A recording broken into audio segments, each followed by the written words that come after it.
अस्सलाम वालेकुम नाज़रीन। Program critical talk with Faiza Bukhari में खुशामदीद। ज़िमनी इंतखाबात हुए, नताइज आ चुके, लेकिन कहीं नताइज आने का नाम नहीं ले रहे। मैं बात कर रही हूँ डस्का की।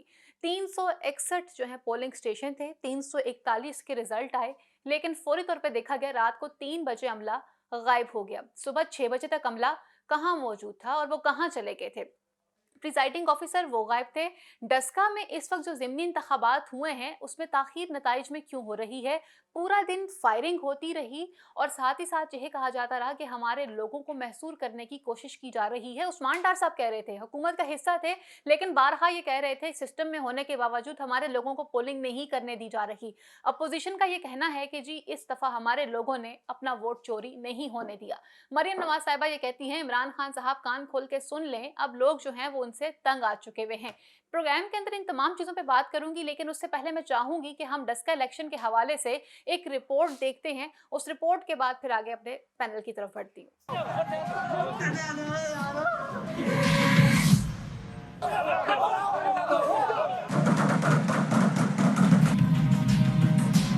राना सनाउल्लाह अपने मुसल्लह अफराद के साथ, जत्थों के साथ असला लेकर यहाँ आए और सारे जितने नाखुशगवार वाकयात रिपोर्ट किए जा रहे हैं। बिलखसूस मैं पिछले 3 घंटे से एक पोलिंग स्टेशन पे मशहूर होकर रह गया हूँ। बाहर मियाँ जुए लतीफ खड़े हैं, राना सनाउल्लाह खड़े हैं, अपने जत्थे लेके खड़े हैं। हम राना सनाउल्लाह के खिलाफ FIR करवाएंगे। हमारे वर्कर्स को गोलियां लगी हैं, माजिद शहीद हुआ है। उम्मीदवार के सिक्योरिटी गार्ड्स फायरिंग करके वहां से भाग गए। इसमें वोटर्स शहीद हुए, मुस्लिम लीग नून के और इनके भी। इनको तो कोई परवाह नहीं, जो आवाम की रोटी, जो आवाम के आटे के ऊपर डाका डाले, उनको क्या पड़ी कि जाने जाती हैं जाएं। IG साहब किधर है? CCPO किधर है? किधर है वजीर आला पंजाब? वो अभी कह रहे हैं FIR कटेगी जिन्होंने फायरिंग की है। FIR तो आप पे कटनी चाहिए। जो गुंडे हैं, बदमाश हैं, उनका मुकाबला हमने आज के मास्टरमाइंड ने पोलिंग कैंप्स के बाहर बैठ के प्रेस कॉन्फ्रेंस की और प्राइवेट गनमैन के जरिए हवाई फायरिंग की। नून लीग के रवायती जहनी इंतशार पसंदी की अमली तस्वीर 2 कीमती जानों के ज़िया की शक्ल में जी, आपने मुलाहिजा किया कि क्या बातें होती रही हैं अब तक और क्या बयानात आते रहे हैं सबके सामने। एक तरफ पे डस्का के नताइज का इंतजार है, तो दूसरी जानिब पर सेनेट के अंदर होने वाले इंतखाबात की तैयारियां हैं। इमरान खान साहब ने किसकी क्या ड्यूटी लगाई है और MPS पे कौन निगरानी रखेगा, इन तमाम चीज़ों पर बात करने के लिए स्टूडियोज में मुझे ज्वाइन कर रहे हैं। हमारे साथ मौजूद होंगे एनालिस्ट पैनल में एडवोकेट अरमगान गोंदल साहब, फयाज वड़ाई साहब। टेलीफोन लाइन पर हमारे साथ मौजूद होंगे पाकिस्तान तहरीक इंसाफ से मेंबर कौमी असम्बली हैं डॉक्टर सीमी बुखारी साहिबा और पाकिस्तान मुस्लिम लीग नून के सीनियर रहनुमा राना एहसान अफजल साहब। डॉक्टर साहिबा, सबसे पहले मैं आपसे पूछना चाहूंगी कि अगर हम बात करते हैं ज़िमनी इंतखाबात के हवाले से, तो ज़िमनी इंतखाबात के नताइज को देखते हुए ये बात कहना पड़ेगी कि इस दफा वाकई अवाम ने अपने राइट का इस्तेमाल किया है और लोगों ने जो वोट कास्ट किया है वो सही मानों में वोट डाला गया है। जैसे कि वाकई जिस तरह का टर्न आउट ज़िमनी इलेक्शन में इस दफा देखा गया, मेरे ख्याल में कभी भी ज़िमनी में इस तरह से लोग नहीं निकलते। और वो इससे मैं समझती हूँ कि हमारी तहरीक इंसाफ की मकबूलियत में इजाफा हुआ। अगर आप उनका वोट काउंट चेक कीजिए तो 2018 के इलेक्शन के मुकाबले में हमारा वोट जो है बहुत ज्यादा बढ़ चुका है, जबकि PMS का वोट जो है वो काफी कम हो चुका है। तो अब ये है कि अब वो लोग हम लोग रिजल्ट पोलिंग स्टेशन अभी बाकी थे, क्योंकि हमारे जो कैंडिडेट रूरल एरिया से बिलोंग करते हैं उसका वहाँ पे बहुत स्ट्रॉन्ग होल्ड है और उनके पहले भी उनको जहन में यही था कि रूरल एरिया से वो ज्यादा वोट देंगे। तो वहाँ पे ये अभी हम तहकीकात हो रही है। और लेकिन डॉक्टर साहिबा, डस्का नून लीग का भी गढ़ रहा है और नौशीन इफ्तिखार साहिबा की कैंपेन भी काफी स्ट्रांग रही है और अपने वालिद की सीट पे वो इस दफा इलेक्शन कंटेस्ट कर रही थी। तो ये आप कैसे कह सकती हैं कि दोनों पार्टीज ही स्ट्रांग है इस दफा अगर देखा जाए? ये बिल्कुल इसमें कोई शक नहीं, बल्कि सेंट्रल पंजाब पूरा ही नून लीग का गढ़ था हमेशा से।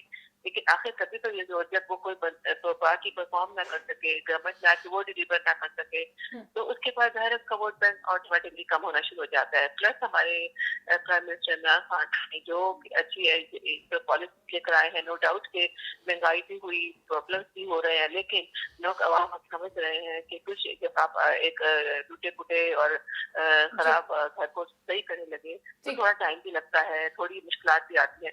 तो लोग मेरे ख्याल में समझ चुके हैं और वो इसीलिए इस तादाद में बाहर निकले हैं और उन्होंने वोट भी डाला है। हमारा वोट बैंक बढ़ चुका है। आप वोट काउंट देखिए तो हमारा 2018 से बढ़ जी, चुका है। इसी पॉइंट ये पे डॉक्टर मतलब नो साहिबा आपके डाउट पास वापस आऊँगी कि आपका वोट बैंक बढ़ चुका है और अवाम जो है वो आपसे प्यार करते हैं। फ़याज़ बड़ाई साहब, अवाम इमरान खान साहब से प्यार करते हैं। सिराजुल हक साहब ये कहते हैं कि हर दूसरे दिन महंगाई का एक नया बजट पेश कर दिया जाता है, लोग तंग आ चुके हुए हैं।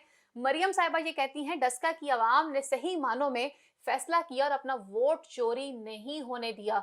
डस्का के इंतखाबात के नताइज अब तक क्यों नहीं सामने आ सके और क्या वजूहात रही कि वो जो अमला था रात को 9 बजे कहाँ गायब हो गया और उसके बाद जब हमने देखा कि सुबह के 6 बजे वो अमला वापस आ रहा था, वो कहाँ चले गए थे वो लोग? फ़ायदा एक तो जो ये रट लगा रहे हैं ना पीटीआई के लोग जी, कि हमारे वोट जो है पिछले इलेक्शन की निस्बत बड़े हैं, ज़्यादा हो गए हैं, ये बिल्कुल गलत अंदाज़ा लगा रहे हैं।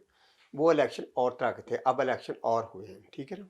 ये 2021 का ज़िमनी इलेक्शन है और इसमें अभी असद मलिक साहब ने भी कहा था कि वो बड़े धड़े डस्का में वो एक ख़ास तौर पर एक एमएनए के इलेक्शन में खड़ा था जिसने 50,000 से ज़्यादा वोट लिए थे। जी, वो सारे लोग अब इनके धड़े में शामिल थे, यानी आप जितने भी बड़े बड़े धड़े हैं डस्का के, वो सारे इनके साथ शामिल थे और साथ गवर्नमेंट पूरी शामिल थी। जी, गवर्नमेंट का एक बड़ा असर और रसूख होता है और ख़ास तौर पर ज़िमनी इंतखाब में खुद इमरान खान साहब कहा करते थे कि इलेक्शन वही जीता है जिसकी हुकूमत हो, ज़िमनी हुकूमत इलेक्शन में होती जाता है। है। तो इनके पास ये बड़ा एज है और ये बिल्कुल क्लेम नहीं बनता कि हमारे वोट बहुत ज़्यादा बढ़ गए। वोट इनके कोई नहीं बढ़े, वोट इनके चूँकि बहुत सारे धड़े लाए थे और दूसरा इलेक्शन 2 पार्टी में हो रहा था, तो उसमें दोनों पार्टियों के वोट बढ़ जाने थे। हमने नौशहरा की जो जी, सूरत हाल देखी वो उसके बरक्स थी, जी। इनका कैंडिडेट वहाँ पे हारा। बुनियादी तौर पर ये बात ये है कि वज़ीराबाद में इनका कैंडिडेट आ रहा है कि जी, इस वक़्त लोगों ने जो जो खान साहब की महँगाई, मैं तो हमेशा कहता हूँ कि अब खान साहब का जो फ़ेवरेट हलका है ना पाकिस्तान में, वहाँ इलेक्शन करा के देख लें, महँगाई के असरात पड़े हैं। लोग खान साहब से खुश नहीं हैं। लोगों की बहुत सारी उम्मीदें थी, बहुत उनके जो वोटर्स थे ज़्यादातर वो मतवसत तबके से पढ़े लिखे लोग थे और उन्होंने ये फ़ील किया है। अब जिससे भी आप मिलें, जी, गैर जरमदार तरीके से लोगों से मिलें, तो वो कहते हैं कि जी हमें जो खान साहब से तवक्कुआ थी वो पूरी नहीं हुई हैं और अब किसी भी हल्के में इलेक्शन होगा तो खान साहब के हक़ में पीटीआई को इसको खुशफ़हमी में नहीं रहना चाहिए। इनके वोट ज़्यादा नहीं होंगे जी, और यहाँ भी जो इस वक़्त जो हशर हुआ है जहाँ डस्का में आपने देखा और जिस तरह वो इलेक्शन कमीशन ने जो फ़ैसला दिया है, जो इलेक्शन कमीशन ने अपनी राय दी है कि वहाँ पे इंतज़ामिया ने कमज़ोरी दिखाई है। वहाँ पे जो मकामी इंतज़ामिया थी, जो पार्टी के जो जिस तरह वो सारा दिन आपने अभी बताया कि फायरिंग होती रही है और जिस तरह वो 20 पोलिंग एजेंट गायब हो जी। गए सारे, ठीक है ना? वो जिस तरह गायब हो गए हैं और जिस तरह वो सुबह आए हैं, कोई लॉजिक नहीं बनती। इसमें क्योंकि इसमें चीज़ें फ़याज़ राय इसमें साहब पोलिंग का अमल बड़ा ज़बरदस्त रहा। 361 हलकों के नताइज जब आना शुरू हुए तो हमने देखा कि उसमें 341 के नताइज आ गए और जो बाकी के हलके बचते और थे, इसमें उनके इसमें नताइज ही बड़ी नहीं आए। बड़ी दिलचस्प बात यह है कि 337 के जो रिजल्ट आया उसमें 30 से 35% लोगों ने वोट डाले, ठीक है ना। और बाद में पता चला जो 20 हल्कों के वोट आए हुए हैं वो 80 से 90% वहाँ पे पोलिंग के आ रही है ना। जी, तो बहुत सारी चीज़ें जिन पे इलेक्शन कमीशन ने जो इब्तदाई रिपोर्ट थी आरओ की उसको तस्लीम किया है और मैं ये समझता हूँ कि इसमें ये बड़ी बात नहीं है कि इलेक्शन कौन जीता है, पीटीआई जीती है या नून लीग जीती है। इसमें जो इलेक्शन का सिस्टम है उसकी खामियां सामने आई हैं और अब ये सामने आई सोचना हैं। पड़ेगा इलेक्शन कमीशन को और ये मैं समझता हूँ कि इलेक्शन कमीशन के लिए एक स्टैंड है। उन्होंने एक जुर्रत का जो मुजाहरा किया है, अब उन्होंने इसको एक केस बनाकर, इसको टेस्ट जी, केस बनाकर आगे बढ़ना ताकि अगले आम इंतखाबात में कोई बेहतर तरीका अमल सही। इख्तियार किया जा सके। एडवोकेट अरमगान गोंतल साहब, जब भी देखा जाता है ज़िमनी इंतखाबात आते हैं या वैसे ही इंतखाबात का माहौल आता है तो फ़ौरी तौर पे हमारी नज़र जो है वो फ़ौज पाकिस्तान की तरफ जाती है कि अमल जो है इंतहाई शफ़ाफ़ तरीके के साथ हो और जो सही मानों में लोग अपना हक़ इस्तेमाल करते हैं वो लोगों का हक़ जो है वो उसको कोई छीन ना सके, कोई चोरी ना कर सके। डस्का के अंदर क्या हुआ, सारा दिन फायरिंग होती रही, वो कौन थे मोटरसाइकिल सवार कि जो क्लाशनकोफे हाथ में पकड़ के फायरिंग करते हुए जा रहे हैं, अहले इलाका उनको पहचानने से क्या कासिर थे? क्या वो कोई खलाई मखलूक थी जो आसमान से नीचे आई और फायरिंग करके गायब हो गई? राना सनाउल्लाह साहब वो चीखें मार रहे थे, दूसरी तरफ पे उस्मान डार साहब ये कह रहे थे कि हमारे लोगों को महसूर करने की कोशिश की जा रही है, उनका घेराव किया जा रहा है, प्रेशर किया जा रहा है। जो सिस्टम का हिस्सा हैं वो भी प्रेशर पे डालने की बातें कर रहे हैं और जो सिस्टम का हिस्सा नहीं भी हैं वो भी परेशान नजर आ रहे हैं। तो कहानी क्या है असल में? बिस्मिल्लाहिर्रहमानिर्रहीम। सबसे पहले तो इस बात पे मैं अर्ज कर दूं कि बिलाशुबा एस्टेब्लिशमेंट की बेजा पॉलिटिक्स में मुदाखलत की वजह से अब ये बातें होने लग पड़ी हैं, लेकिन ये हरगिज इसका ये मतलब नहीं कि जी जहाँ भी थोड़ा सा भी कुछ हो तो वहाँ पे आप फॉरेन एस्टेब्लिशमेंट पे डाल दें, सीक्रेट एजेंसीज पे डाल दें। हमारी एजेंसीज या सीक्रेट सर्विसेज के लोग इतने अनट्रेंड नहीं होते कि उनसे ये थोड़ी सी चीज भी मैनेज ना हो सके जो पूरी दुनिया के साथ खेल रहे हैं, जो बड़ी बड़ी हुकूमतों को गिराने ये और सवाल तो बनाने में कर उन रहे हैं। लोगों से भी पूछना चाहिए ना जो जमहूरियत की बातें करते हैं, फिर कहते हैं कि जी सिस्टम हमें मिलना चाहिए, लेकिन जब कभी भी इलेक्शन आते हैं तो हमारी नजर फिर उसके खास इदारे की तरफ होती है कि वो आए और इलेक्शन कंटेस्ट करवा के जाए। पाकिस्तान की अगर आप तारीख देखें तो इसमें ज़िमनी जो इंतखाबात हैं, जो ज़िमनी इंतखाबात के रिजल्ट्स होते हैं वो हमेशा हुकूमतों के हक में जाते हैं, वो किसी भी तरह से लेके जाती हैं। जो डस्का है वो नून लीग का गढ़ है और वहां पे नून लीग ही मेजोरिटी में है। अब वहां पे जो ज़िमनी इंतखाबात हुए उसमें मैनेज करने की कोशिश की गई हुकूमतों की तरफ से। अगर आप उसमें नेगेटिव किरदार देखें या बुज़दिली देखें या इनकॉम्पिटेंस देखें तो वो ब्यूरोक्रेसी की कह सकते हैं, उसमें आप डीसीओ को जिम्मेदार कह सकते हैं, उसमें आप डीपीओ को जिम्मेदार कह सकते हैं। लेकिन हर बात पे एस्टेब्लिशमेंट को घुसेड़ देना ये बड़ा आसान सा आजकल हदफ बन गया है। पोजीशन को और कोई काम नहीं है, क्योंकि इन पिछली हुकूमतों में जो इन्होंने नाअहलियां दिखाई हैं उसको भी इन्होंने ओवरकम करना होता है। तो वो ठीक है, कुछ मुदाखला हुई है, लेकिन ऊपर की सतह पर, इस सतह पे आपको कहीं से भी नहीं मिलता। ये जाहिरी तौर पर नजर आ रहा है कि जो वहां पे फायरिंग हुई है उसमें भी आप किसी पार्टी को ना दें, वो मुकामी ग्रुपों की आपस में टसरबाजी होती है। और अगर आप पाकिस्तान के और बिलखसूस सेंट्रल पंजाब के पॉलिटिकल सिस्टम से वाकिफ हैं और जो मुकामी ये जो दही इलाके हैं यहाँ पे आप देखते हैं तो ऑलरेडी इनकी अपनी जाती दुश्मनियां होती हैं, जिनकी वो बढ़ास या फ्रस्ट्रेशन जो है वो आप निकालते हैं इन इलेक्शंस में जाके एक दूसरे के ऊपर ये निकालते हैं। जो फायरिंग है ये इसी टसल और ये जो मुकामी तौर पे इनकी दुश्मनी है उसका नतीजा है। इसको कहीं पे नजरियाती तौर पर जोड़ने की कोशिश ना की जाए। बाकी ये जो मैं आपसे अर्ज कर चुका, हमने देखा है मुस्लिम लीग नून के दौर में भी देखा है, काफ लीग के दौर में भी देखा है, पाकिस्तान पीपल्स पार्टी के दौर में भी देखा है। यहाँ पे जो बैलेट बॉक्सेस होते हैं वो वापस ले जाते हुए रास्ते में सिक्योरिटी के हिसार में से चोरी कर दिए जाते थे और वहां पे अपनी मर्जी से रिजल्ट बनाए जाते हैं। ये हुकूमतें पाकिस्तान की तारीख में करती आई हैं और पीटीआई ने भी वही की है। सही। फयाज राय साहब, ये जो एक रवायत कायम हो चुकी हुई है कि हमने वोट चोरी करना है या बैलेट बॉक्सेस खोल दिए जाते हैं या कि जो जो धांधली के पुराने तरीके हैं, वो रवायत अभी तक बरकरार है। लेकिन वजीराबाद का जो प्रिजाइडिंग ऑफिसर है उसकी तरफ से जो बयान सामने आया है पहले कि जी मुझे रास्ते में रोका गया, एक वीडियो वायरल हुई कि वो अपने हाथ में थैला पकड़ के जा रहे हैं और उनको रोका जाता है और उनसे पूछा जाता है कि आप किस तरफ जा रहे हैं और कहाँ जा रहे हैं। अब जो उनकी नई वीडियो आई है उसमें दो बातें इंतहाई तशवीशनाक हैं। पहला सवाल तो ये कि जो उसमें बता रहे हैं कि जी मुझे वहां पर उस वक्त हिरासा करने की कोशिश की गई, पूरा दिन मुझे कहा जाता रहा कि हमारी मदद की जाए, लेकिन जब मैंने दिन को सपोर्ट नहीं की, थैला ले जाते हुए मुझे गलियों में ले जाया गया और वहां पर बाकायदा गन पॉइंट के ऊपर मुझे प्रेशराइज किया गया। लेकिन ड्यूरिंग द वीडियो जब ये सारी बातें वो बता रहे थे तो कोई बंदा उनको साथ साथ लुक में भी ले रहा था, जिनको बता रहा था कि आप ये लफ्ज बोलिए, ये लफ्ज बोलिए। तो क्या कहेंगे इस हवाले से? फ़ायदा मेरे दोस्त ने सही कहा अभी बात कि जब भी ज़मीनी इलेक्शन हुए हैं, जो सबका तारीख है इस मुल्क की, उसमें जो हुकूमत होती है, वक्त के हाकिम होते हैं, वो इस तरह की हरकतें करते रहते हैं। लेकिन हम ये चाह रहे थे, जो इमरान खान ये एक सोच लेकर आए थे, ये नारा लेकर आए थे कि हमारे दौर में ये नहीं होगा। इलेक्शन कमीशन में इलेक्शन के दौरान जो धांधलियाँ होती हैं, जो गलत कार्रवाइयाँ होती हैं, इमरान खान ने हमेशा कहा, उनकी आप कोई भी तकरीर उठा के देते वो यही कहते हैं जी हमें उस तरह का इलेक्शन नहीं चाहिए जिसमें इंसामिया का असर रसूख इस्तेमाल करे, एमपीज़ असर रसूख इस्तेमाल करे, हुकूमत असर इस्तेमाल करे। और वो हमेशा ये इस बात पर बड़े दबंग आवाज़ में कहते रहे कि जी हमारे दौर में ये नहीं होगा, ये नहीं होगा। लेकिन आज यही अफसोस की बात है कि उन्हीं के दौर में ऐसा हुआ है। उन्हीं के दौर में जो हुआ है ये तो पहले दौरों में भी नहीं हुआ। जी। ये तो ठीक है, पोलिंग बैग छीन लेते थे, कुछ पर्चियाँ छीन लेते थे, लेकिन ये कभी हुआ ही नहीं कि 20 पोलिंग एजेंट जो हैं वो गायब हो गए। आप सिर्फ नून लीग का मौक़िफ़ ना देखें, आप ओवरऑल देखें कि इलेक्शन कमीशन की या इंतज़ामिया की या बुज़दार साहब की कितनी बड़ी नाकामी है। बुज़दार साहब जो बड़े इनको नायाब किस्म के वज़ीर आला मिले हैं और बड़े आला किस्म के बैट्समैन और खिलाड़ी मिले हैं, वसीम अकरम हैं, उनको पता ही नहीं चला कि 20 आपके जो प्रिजाइडिंग अफसर हैं वो गुम हो गए। और फिर ये जो इलेक्शन कमीशन ने अपना एलानिया जारी किया है वो बड़ा खौफनाक है, उसमें हर चीज़ क्लियर कर दिया उन्होंने। उन्होंने बता दिया कि जो मेन 4 बंदे थे पंजाब इंतज़ामिया के, उनसे चीफ इलेक्शन कमिश्नर साहब खुद ऑफिस में आकर रब्ता करते रहे हैं, उन्होंने रब्ता नहीं किया।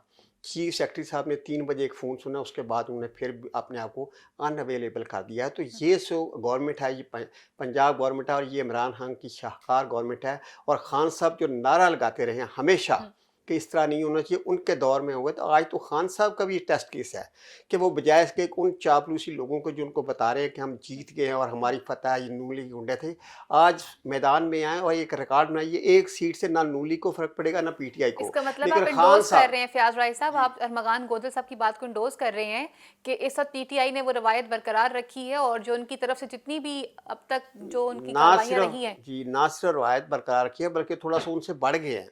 और फिर कल आप देख रहे थे कि डटाई से प्रेस कॉन्फ्रेंस कर रहे थे कि हम जीत चुके हैं जबकि ऐलान नहीं हुआ।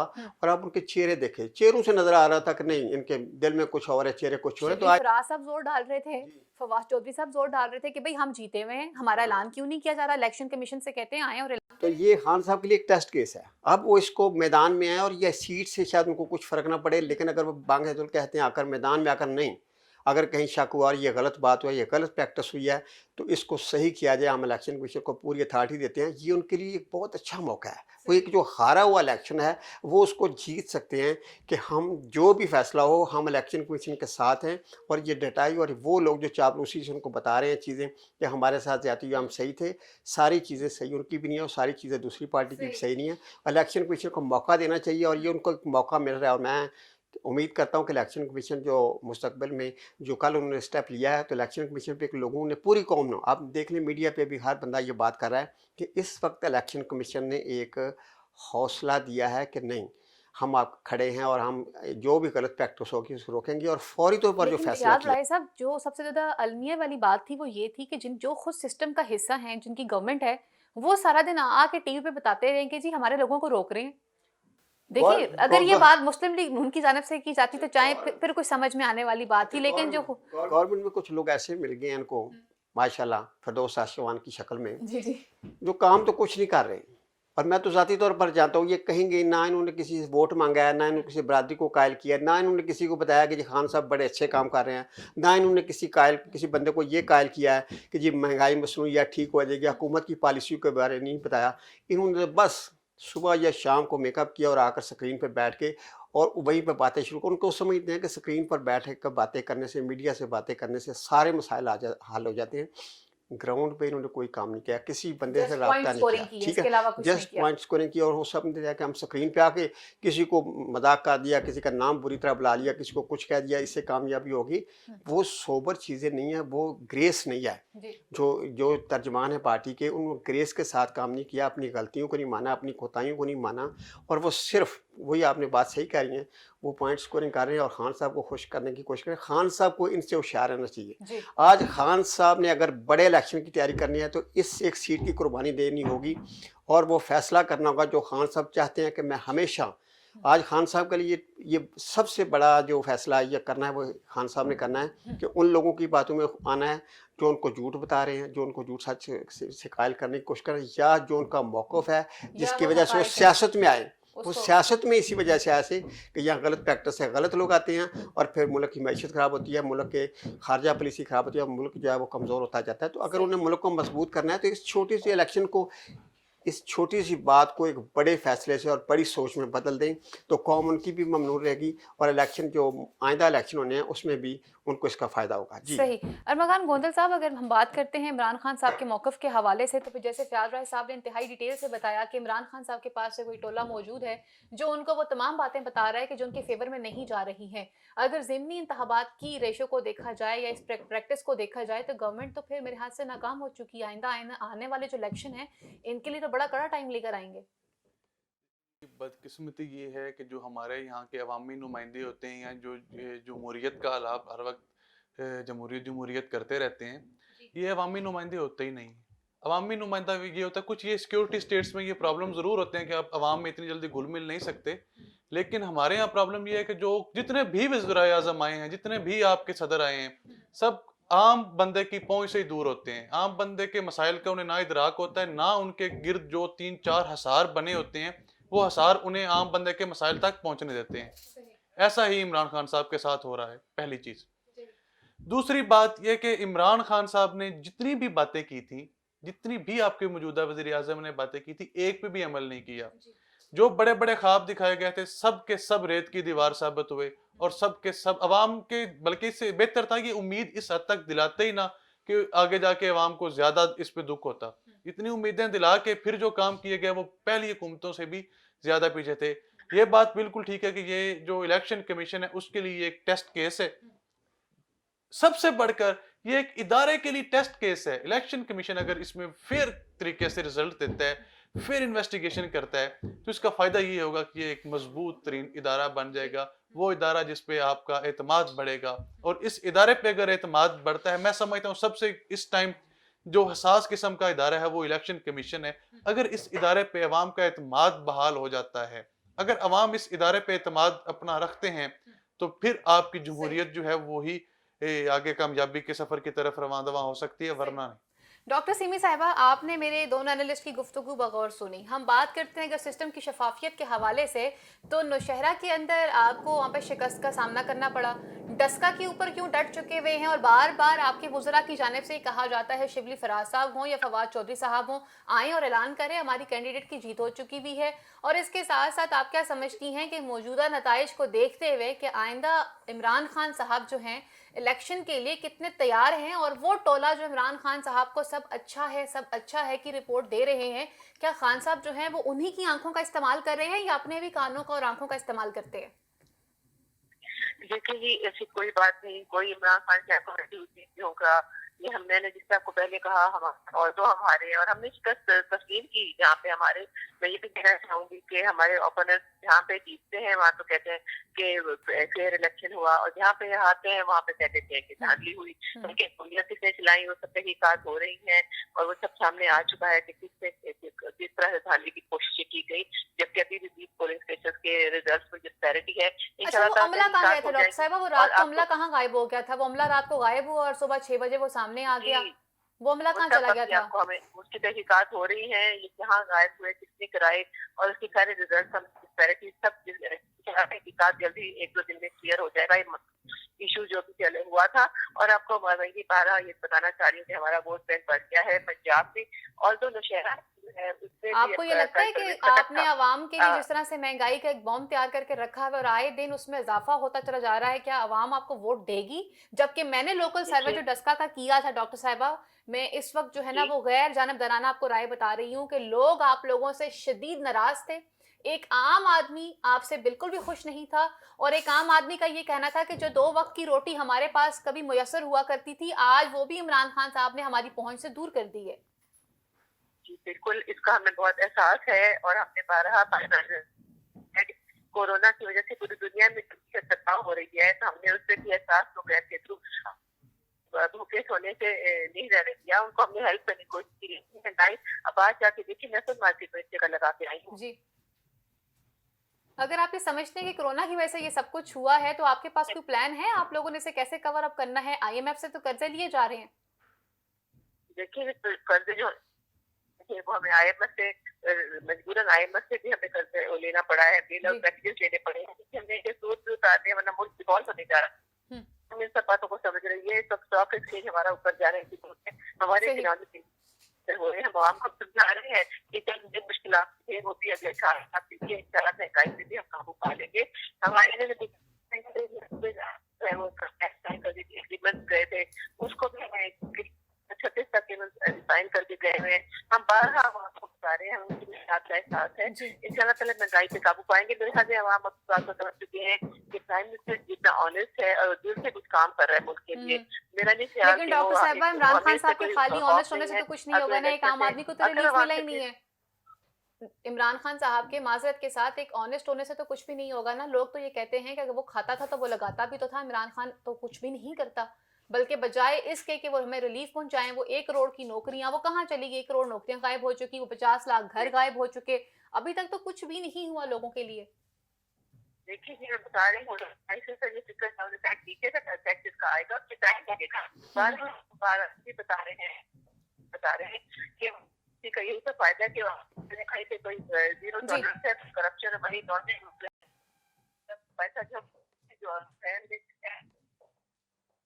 ठीक, डॉक्टर साहब, मैं इसी पॉइंट पे आपके पास वापस आऊंगी। फयाज राय साहब, एक तरफ तो हम ज़िमनी इलेक्शन पे शोर डाल रहे हैं, दूसरी तरफ पे सेनेट इलेक्शन होने जा रहा है, ओपन बैलेट की बातें की जा रही हैं, और इसी के साथ साथ अगर देखा जाए, आप क्या समझते हैं कि इत्तेहादी ग्रुपों को कंट्रोल में रखा जाएगा? इमरान खान साहब ने स्पेशल ड्यूटी लगा दी है कि जी हमारे एमपीएस पे नजर रखी जाए, एक वक्त तश्कील दिया जाएगा जो उनको मॉनिटर करेगा। क्या इमरान खान साहब इस बात को बावर कर चुके हुए हैं कि हमारे वोट टूट जाएंगे सेनेट में? एक तो मैं मैडम के सवाल का जवाब मैं दे दूं। मैडम ने अभी जो बात की है, जी जी डॉक्टर साहब, मैं आपके पास आती हूँ इसी पॉइंट पे, आपके पास में इसी पॉइंट पे वापस आऊंगी। अभी जो मैडम ने बात की है कि हमारे जो खान साहब हैं तो बड़े ईमानदार हैं।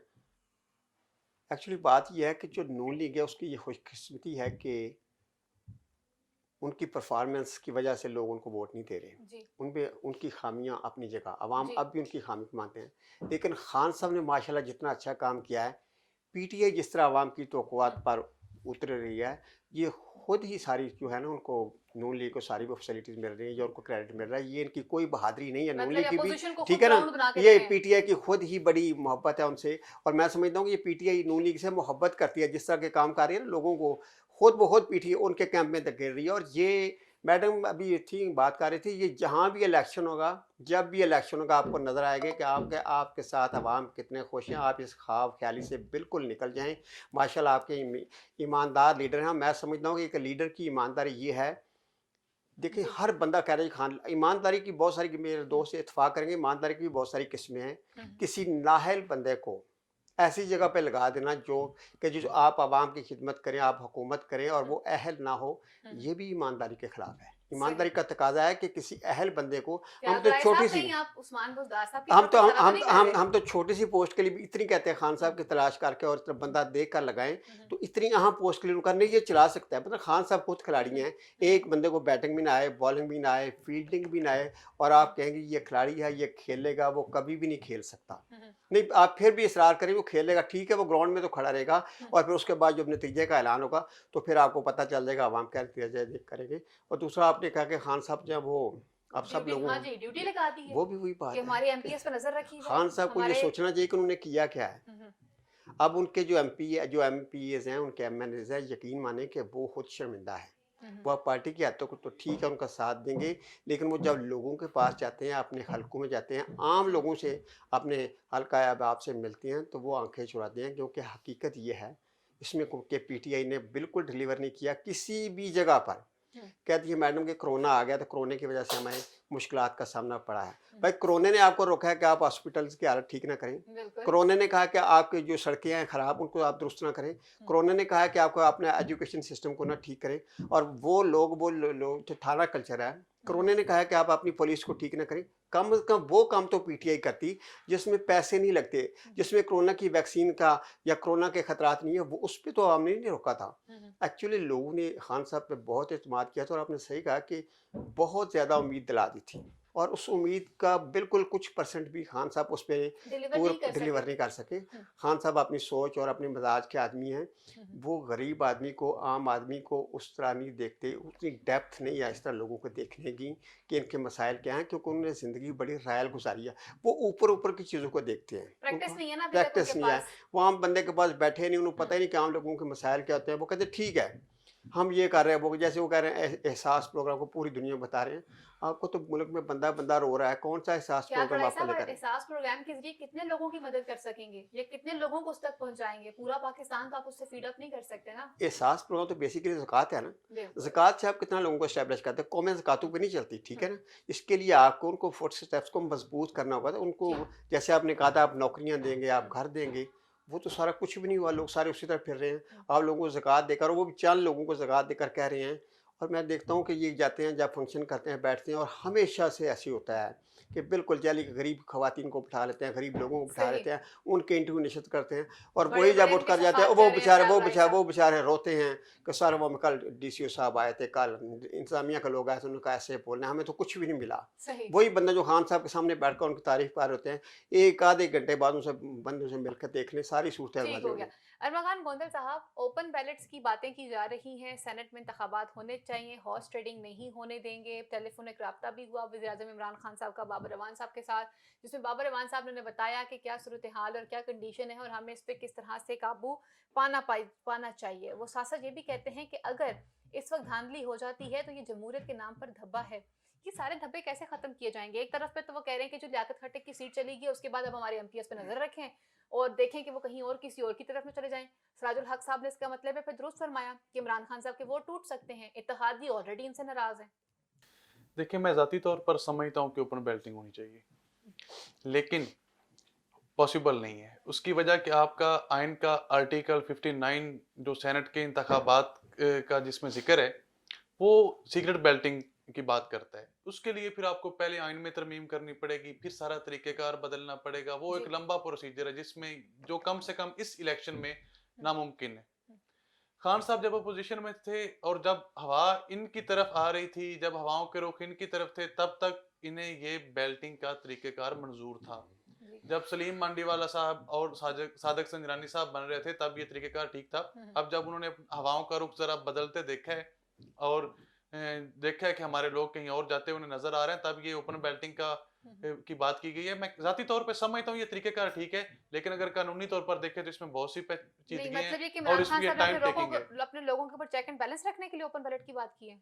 बिल्कुल जी, इसमें कोई दूसरी राय नहीं है। ये तो अपने जो उनके एमपीज़ और एमएनएज़ हैं, उनकी उन्होंने चेक रखने के लिए किया, क्योंकि उन्हें नज़र आ रहा है कि उनके एमपीज़ जो हैं वो दूसरी पार्टीज़ के साथ मुज़ाकरात कर रहे हैं और वहाँ पे उनकी डील्स हो रही हैं। इस वजह से उन्होंने ज़िक्र किया है। लेकिन कानूनी तौर पर ये अभी लंबा काम है। इसमें पहले बिल आएगा, उसमें फिर आइन में तरमीम की जाएगी, फिर उसके बाद एक तरीक़ेकार वाज़े किया जाएगा, जिसमें अपोज़िशन और हुकूमती बेंचेज़ का पूरा किरदार होगा, जिसके लिए अभी ये काफ़ी ज़्यादा टाइम रिक्वायर होगा, जो इस मौजूदा सूरत-हाल में मुझे नज़र होती है। इसका मतलब है मरियम नवाज़ साहिबा स्ट्रांग हो देखिए चुकी फ़ायदा, हैं। जैसे आपने जी। बताया ना अभी इलेक्शन की बात कर रहे हैं, तो जिन लोगों ने ये सेनेट का इलेक्शन बनाया था, जो कानून बनाया था, आइन बनाया था, उन्होंने कुछ सोच कर ही बनाया होगा।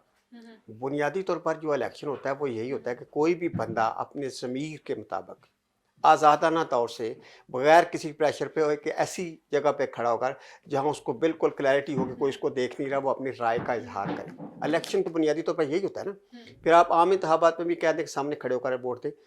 इलेक्शन का मकसद ये है कि ज़मीर की आवाज़ हो, अपनी सोच का इजहार करें। अगर आपका एमएनए एमपीए भी अपनी सोच का इजहार नहीं कर सकता, तो फिर फ़ायदा क्या? फिर इलेक्शन ख़त्म कर दे। फिर तो मैंने पिछले प्रोग्राम में भी कहा था, फिर मैथमेटिकली एक बंदे को बैठा दें, वो बैठ कर बता देगा ये सीटें इसकी इतनी है, सीटें इसकी इतनी है, ठीक है ना। यही तो इलेक्शन की खूबसूरती है, इलेक्शन का यही तो हुस्न है कि अपनी मर्ज़ी से, अपने दिल की आवाज़ से। मुमकिन है कि हुकूमत किसी बंदे ऐसे को टिकट दिया हो जो जिसको एमपीए या एमएनए पसंद ना करता हो, वो समझता हूँ कि ये उनकी पार्टी का हिस्सा नहीं रहा, ये बाहर से बंदा है या ये कहीं से प्लांट हो गया है, हम इसको पसंद नहीं करते, इसका पॉलिटिकल स्टेशन नहीं है, तो उनको भी तो अपनी सोच का इजहार होना चाहिए ना।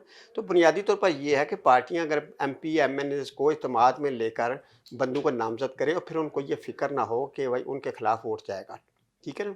तो ये तो एक एतमाद की फ़ज़ा है। खान साहब को अगर अपनी ज़ात में एतमाद है तो अपने साथियों पे भी एतमाद करना चाहिए।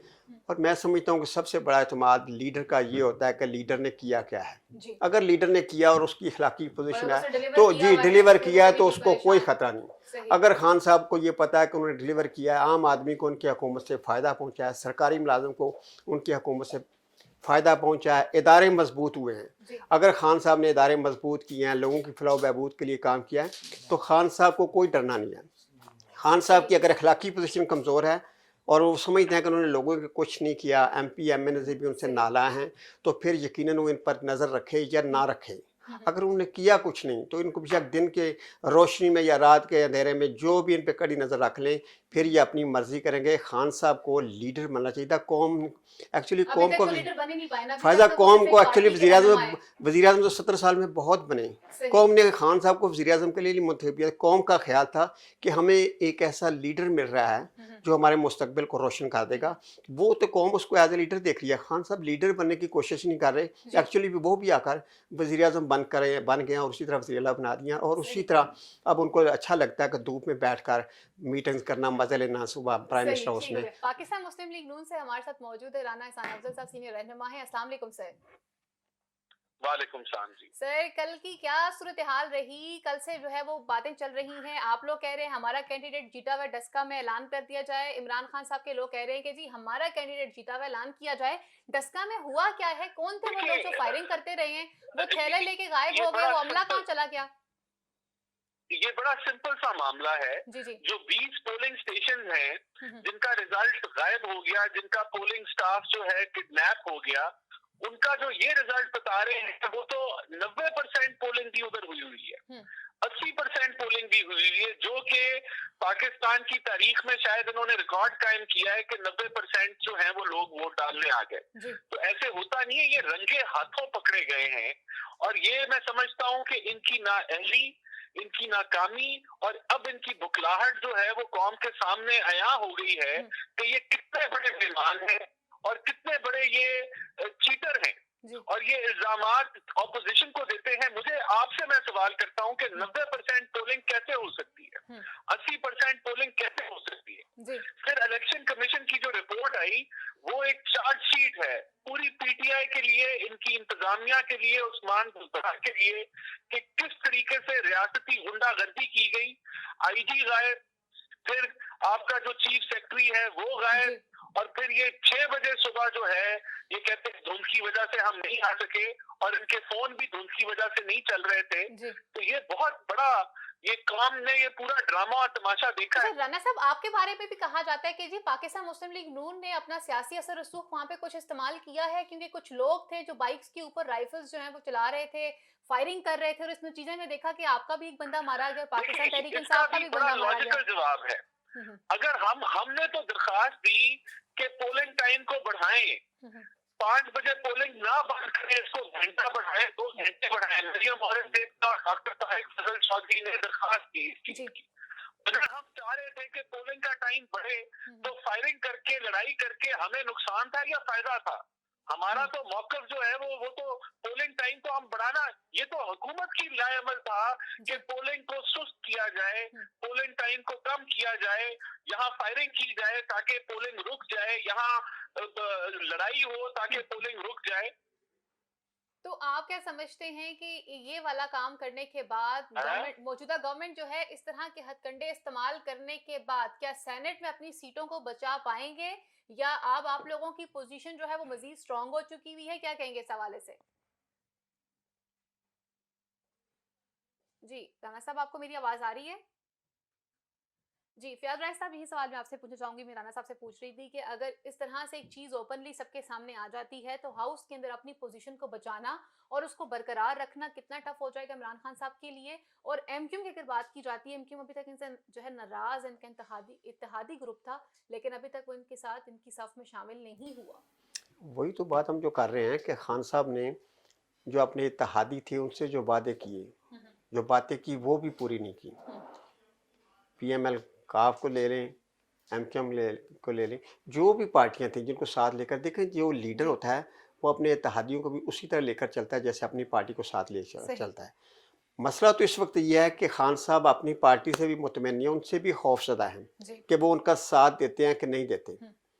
और ये जो इस वक्त आप मीडिया पे देख रहे हैं, जो बातें हो रही हैं कि अगर खान साहब का साथ नहीं देते कौमी असम्बली में, अगर यूसुफ रज़ा गिलानी अगर जीत जाते हैं इलेक्शन, तो ये कोई मामूली बात नहीं होगी। इनको लाइट नहीं लेना चाहिए, इनके लिए बहुत ख़तरनाक सूरत हाल हो जाएगी और ये हुकूमत के खिलाफ एक पूरा अदम एतमाद की सूरत हाल हो जाएगी। एक बात मान लेनी चाहिए, जरदारी साहब जो है वो काफ़ी सोच समझ कर अपनी मूव्स चलते हैं, तो इसका मतलब है कि गिलानी साहब जो है वो काफ़ी टफ टाइम देंगे।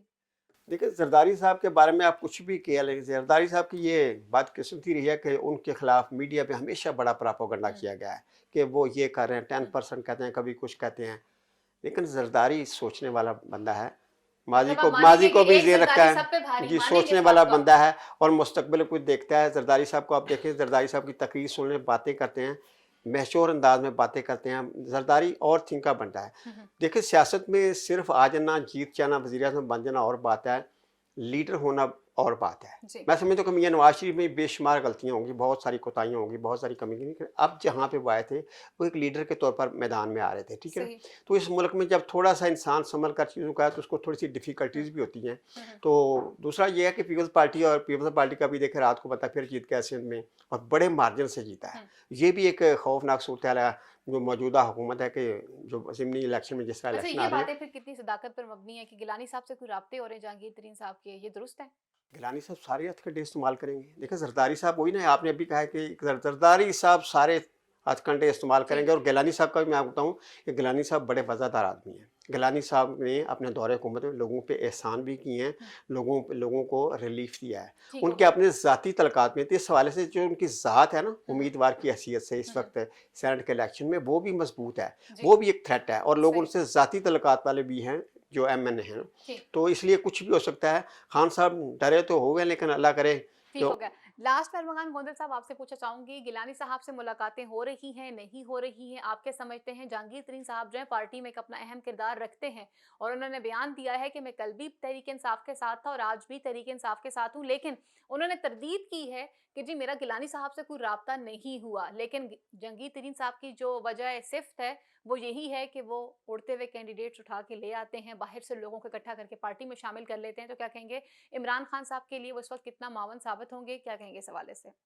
कि किसी भी बंदे के बारे में इस हद तक राय देना तो मुमकिन नहीं है कि वो क्या कर रहे हैं, लेकिन ये एक हकीकत है कि जो मीडिया तक बात पहुंचाई जाती है वो बिल्कुल मुख्तलिफ होती है और जी। जो ग्राउंड रियलिटीज होती हैं वो उससे वो मुख्तलिफ मुख्तलिफ हैं। होती हैं। जो वहाँ से हलकों से कुछ खबरें आ रही हैं वो यही है कि यूसुफ रजा गिलानी साहब अपना किरदार अदा कर रहे हैं और जहांगीर तरीन साहब जो मीडिया पे बात करते हैं हकीकत में उससे उल्टा चल रहे हैं आजकल। आगे अल्लाह बेहतर जानता है क्या हो सकता है। वक्त से पहले क्योंकि ये किसी फासले कुछ शख्स बड़े के थे बारे ना, में ऐसी चीनी बहरान के बाद इनके दरमियान में कुछ फासला आया था, लेकिन अब वो फासला खत्म हो जी चुका मैं है। वही आजकल इमरान अर्ज खान कर साहब रहा के हूँ कि करीब वो है। मीडिया में तो ये कहा गया है कि मैं PTI में के साथ हूँ, हर हाल में उनके साथ हूँ, लेकिन जो कुछ वहाँ से रिपोर्टें आ रही हैं वो इससे मुख्तलिफ हैं। और लोग यही बात कर रहे हैं कि जहांगीर तरीन साहब ने जो मीडिया पे बात की है उससे बिल्कुल मुखालिफ सिमत में चल रहे हैं हकीकी तौर पर।